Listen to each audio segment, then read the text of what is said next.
nagsabwatan daw ang dating mga empleyado ni Atong Ang na sina alias Totoy at alias Brown para mangikil ng milyong-milyong piso sa kanya. Yan ang sinabi ni Ang sa kanyang salaysay matapos maghain ng reklamo laban sa nagdiin sa kanya sa kaso ng mga nawawalang sabungero. At live mula sa Cavite, nasa frontline ng balitang yan, si Gary De Leon. Gary, ano ba itong mga sinampang kaso at ano pa ang mga ibang sinabi ni Atong Ang? Ruth, alam mo, muling giniit ni Atong Ang na wala siyang kinalaman pagdating sa kaso ng missing sabungeros. Itinanggi rin niya yung mga bintang ni Julie Patidongan, alias Totoy, sa dalawa pa niyang kasama bilang mga mastermind.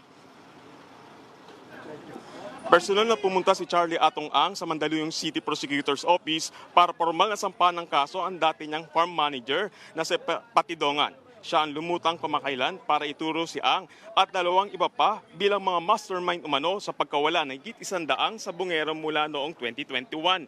Isinampa niya ang kasong grave coercion, slander, robbery, attempted robbery at incriminating innocent person. Kasama rin sa sinampahan ng kaso ang dati ring empleyado ni Ang na si Alan Bantiles alias Brown. Sa sinumpang salaysay ni Ang, sinabi niyang nagsabwatan umano ang dalawa para kikilan siya. Kwento ni Ang, si Bantiles daw ang tumatayong negosyador ni Patidongan noong Pebrero para kumolekta ng 300 million pesos bilang separation kay Patidongan. Naging paulit-ulit daw ang pagtawag ni Bantiles at nagpapaalala na maaaring mag-file ng affidavit sa PNP-CIDG si Patidongan laban kay Atong at sa tatlong anak nito. Hanggang sa sumapit ang Hunyo, muli raw nagpaalala si Bantiles sa mga kasong maaaring i-file ni Patidongan laban kay Ang.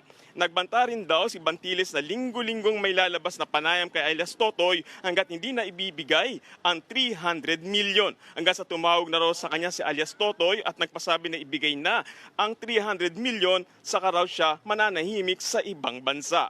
Giit ni Ang, nagibit daw si Patidongan dahil natalo sa pagka-mayor ng Borobo sa Surigao. Dagdag pa ni Ang, bago raw lumabas ang interview kay Totoy, may recantation affidavit na silang ipinagawa sa Pitmaster Foundation. Samantala, sinabi ni Atong Ang na walang kinalaman sa sabong ang artistang si Gretchen Barreto. Narito ang pahayag ni Atong Ang.